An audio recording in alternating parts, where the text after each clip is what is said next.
keep my Sims tied up. Smoke herb till my limbs dry up. Try us, die up in Boston like Lynn Bias. I grip pliers to your lip liars. Lost cause, I blow the spot like tripwire. The lit fire, where the truth be at. Silly guns and goofy gats. Homeboy, I leave your root What is up, guys? Welcome to another episode of I'm about to Maximilan Must Know.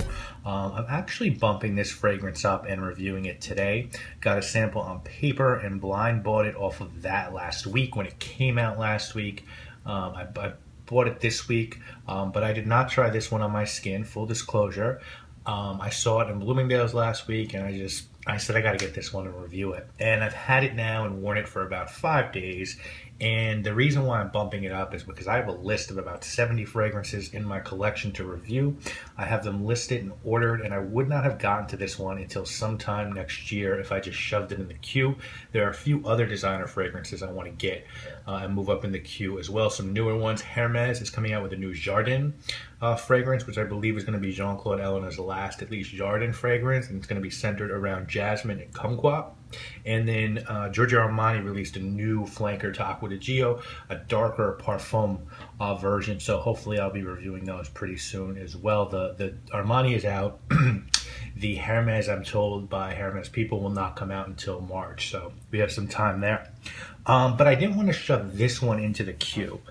So we're taking a look at the latest and greatest from the house of Polo, Ralph Lauren. This one is called Supreme Oud, and this is a house that I have a rich history with. I grew up in Manhattan on 72nd Street between Park and Madison Avenue. And on Madison Avenue and 72nd, there is the Ralph Lauren mansion. And what that is, it really is a mansion. Does not look like a store, but they sell the really high-end Ralph Lauren pieces. Also his home furnishing line and like the Purple Label stuff and just his really upscale stuff. And I used to get my hair cut across the street from there when I was a kid. My mother would take me, and this older couple was in there, and they'd say, oh, you know, your son's so cute and you dress him so well. My son was really into fashion when he was young as well, and you know, you might know my son, maybe you've heard of him. His name is Ralph Lauren. And so my mother was like, oh my God. She sort of became friendly with them. And then as time got on, I just really got into Polo clothing. At high school, Polo Sport was sort of my uniform with Nautica and Hilfiger. And as I got into college, I really started to appreciate the pieces that had the teddy bears on them. I had the Comforter that's highly coveted now that had all the teddy bears on them, dressed up in different uniforms. And then sort of as I got older, it got into more Purple Label stuff.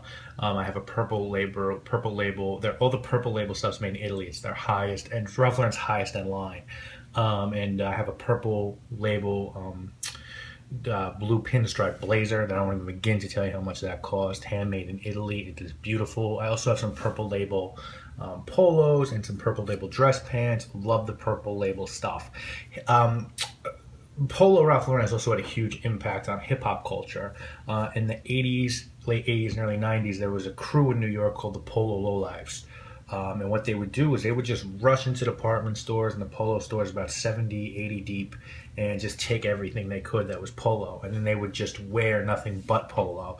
Everything on them was Polo. And all different kinds of Polo. And they'd rob other people that had Polo. So if you had a nice Polo thing and they saw you, you're probably getting your shit took. And they were actually, magazines did articles on these guys. Now they're actually, a few of them rap, a guy named Thurston Howell III.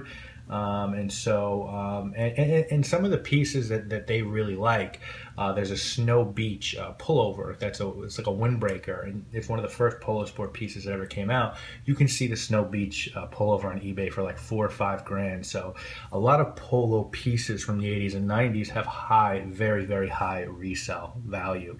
As far as cologne goes, Polo Green is what my dad wore. So that was what I put on when I wanted to smell grown up. In high school, Polo Sport was my signature scent, and it was really then that I learned of the seductive power a scent could have, because one of the hottest girls in my grade used to just come over to me all the time and say, I just need to be near you. You smell so amazing. And she'd bury her face in my neck, and I was just like, what the fuck, you know, like, holy shit, like, this stuff works. And that's really when fragrance sort of really captivated me, and I realized how powerful it could be. Now, as my tastes have matured, I really haven't reached for Polo that much. What I own from them is Big Pony 1, and Polo Black. But again, I don't reach for them that much. On my purchase list from the house are Polo Green for the nostalgic factor, Safari for the nostalgic factor, and Polo Sport for the nostalgic factor. But I will always love Polo Sport. The house hasn't given me much to be excited about as of late. I think Purple Label is great, but it does smell like Bleecker Street by Bond Number 9, and I was not excited by their newest Polo Red scent. So when I saw this one, I got really excited. As I said, I smelled it briefly, and I just decided to buy it a couple days later. And before we talk about it, let's talk about the actual house. The house was started in 1967 by a gentleman named Ralph Lifshitz. He later did change his name to Ralph Lauren, I would imagine, to sound more waspy. Originally, the only items that Polo sold were sort of club ties, and then he was able to do that with a $50,000 loan. Within 2 years, he expanded to more men's offerings, the most notably the polo shirts that are so famous today. And they had a Soul Boutique, which was in the basement of Bloomingdale's, and they still have that same boutique there today. In 1971, they launched their second boutique in Beverly Hills and expanded into women's clothing as well. Basically, in the 70s and 80s, this brand was the preppy in brand to wear, and it became synonymous with everyone from Slick Rick to Carlton Banks to bankers on Wall Street. The polo player icon became quite the status symbol. In 1981, the brand went international. They opened their first boutique outside of US in London on New Bond Street. And next up for them was the Polo Sport line, which launched in 93. And in 97, the company went public on the stock exchange. There are several other labels under this umbrella, including Chaps, Black Label, Purple Label, and Club Monaco. As far as fragrance goes, that match was struck back in 1987 when they signed a deal with L'Oreal to produce their scents. They started with Polo Green and Lauren for women. As of today, they have about 55 fragrances in their lineup. The names of famous perfumers that have created for the house is a laundry list. You've got Harry Fremont, David Appel, Dominique Ropion, etc. Now, this is their newest. It came out this year, and guys, they're just capitalizing on the oud craze. This is not the first designer to do oud. Now we've seen John Varvatos do it. We've seen Versace do it. Gucci got in on it. So there is a fad for these designer houses to do an oud scent and sort of jack up the price. This one comes in one size, which is the 125 ml you see before you, and it costs $125. So pricey for a designer scent, but that's sort of the trend that these houses are following. You know, as I said, Versace started it, Varvatos doubled down, Gucci tripled down, Ralph Lauren jumped on the bandwagon. Perfumer for this one is Carlos Benet. He's known for a lot of other scents, Liquid Night for A Lab on Fire. He did Eternity for Calvin Klein, and he actually did the latest for Frederic Malle, Eau de Magnolia. And he also did the original Polo for Ralph Lauren in 1978, and more recently Polo Blue in 2003. Notes on this one are pink pepper, cinnamon, Indian oud, vetiver, and Gaiac wood. It is eau de parfum concentration. As far as your box, Polo Ralph Lauren Supreme Oud, Eau de Parfum, 4.2 ounces, 125 ml. Barcode on the bottom, ingredients on the back, Supreme Oud on the top. The bottle, I have to say, is really nice. One of the main reasons I got it, I'm not going to lie, was the bottle. The player, Supreme Oud, all in gold, and the bottle is jet black. You have a gold cap that is very light and cheap, and then you have a gold sprayer that doesn't work excellently. It works okay. The bottle's fairly heavy glass. I just think the presentation is really nice. I've really liked it, and I'm not gonna lie, like, the presentation definitely I think enticed me into buying this one. Out of the bottle, I think the word I can describe this scent with is smooth. Man, this is smooth. And it really has that sort of mature sweetness, but there's not a lot of heck of oud. What I get out of this one is pink pepper, cinnamon, and wood. A lot of wood, but not oud wood. Sort of like more Gaiac sweet wood, not sandalwood, almost like a spicier, more eastern wood. But right away, the first thing I thought is, this is not an oud scent. So you're never going to confuse this with like a Montal oud. This is sort of in the style that Royal Oud by Creed is. It's a nice, spiced, woody scent. In a way, and this might sound nuts, and I might be alone on this, but it sort of reminds me, guys, of a grown-up 1 Million. It's a real adult fragrance, and while I think some of the fans of Ralph Lauren's lighter scents may be let down by this one, I think some folks are going to enjoy this one, especially right out the bottle. It's as close as Ralph Lauren scent is going to come to niche, in my opinion. Now, after what could be summed up as a slightly aggressive opening, within 5 minutes this one really settles down and becomes what is, and that is a nice spicy wood scent. This is like Creed's Royal Oud Light. The materials aren't as good, the performance isn't as good, and it doesn't have the oomph that Royal Oud does, but they are similar. I think Versace Oud Noir is more spicy and darker, but again, they're similar both in that they're called oud scents, and neither are beastly in their performance. I think designers are scared of making these powerful scents that could offend, so they veer on the side of caution. And I guess for some people that's a good thing, and for some people it's a bad thing. So I think it's unfortunate that this scent doesn't push the envelope a little bit more, because it's a step in the right direction for designer fragrances, and this one is really dialed back, especially as it moves on. It stays true to being a dark fragrance, and you do get that heavily spiced wood and sort of like a cinnamon red hot, but it's not oud in here. I just can't see it. I think if you want a really kick-ass niche scent, you kind of have to look towards niche. I don't feel like Versace or Ralph Lauren has yet cracked the code on what we're looking for. Niche guys like me. Performance on this one is okay. The gentleman at the counter said, oh, this is pure parfum and yada yada yada, and you're gonna get 12 hours. I can't tell you how many cheapies in my collection, like 24 Gold by Scent Story, just kick this fragrance's ass all over the place. It's not awful. Longevity is actually pretty good, but projection is rough. This is a skin scent really for the entire length after the first hour. If this really is pure parfum, as a sales associate told me, I can only imagine what an EDT of this would have been like.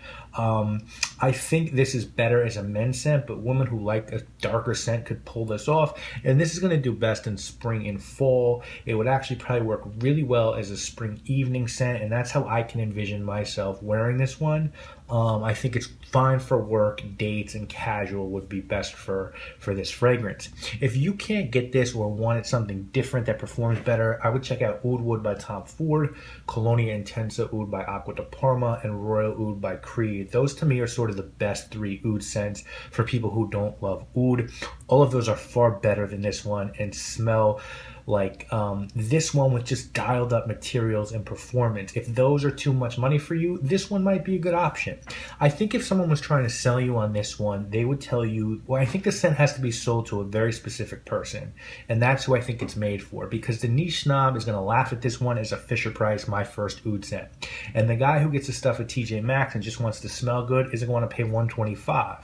Although I won't be surprised to see this in TJ Maxx in a year or so.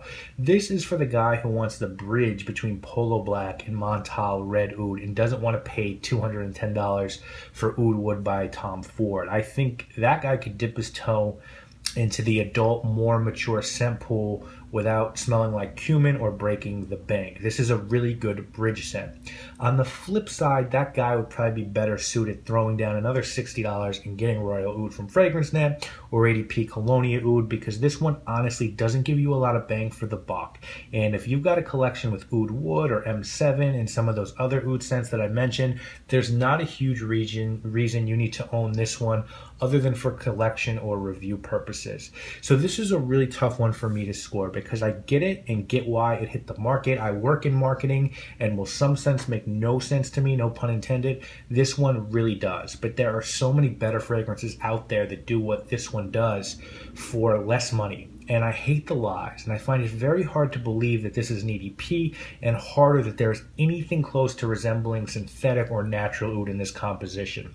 So I'm going to give Supreme Oud a 6 out of 10. If you're going to call your fragrance Supreme Oud, put it in a bottle with gold detailing and call it an EDP and charge $125, motherfucker, you better come out swinging. And Ralph Lauren didn't come out. They came out in some Apollo versus Ivan Drago shit. Now, with that said, this is not a bad scent. And I have a feeling if they called it Supreme Spice or Polo Triple Black, this one would get love in the community. Some people are going to love this scent because Polo has done nothing good in the last 30 years in terms of fragrance. It's not toothache sweet and it's not fresh or aquatic. It's dark and unfamiliar, but it doesn't last for shit. And I really fucked up, to be honest with you guys, by not testing it on my skin. I just thought that it smelled good, and at the very least I'd get a good review out of it. So I hope I did that. Again, not a bad scent, but for me it's a pretty big letdown. I have to keep it 100 with you guys, and that's being 100. So let me know what you think, if you're going to try this one, if you've tried it and you think I'm bugging, if you think I've nailed it, I'd love to know. Thank you guys all so much for watching. We'll be back next week with another review. Man for life. It's new bangers. We flipping white like Vanna White. Yo, y'all need to hand the mic right to the most worthy with the toast dirty. The first word he uttered got smacked like home run derby. I'm never dressed nerdy or rap.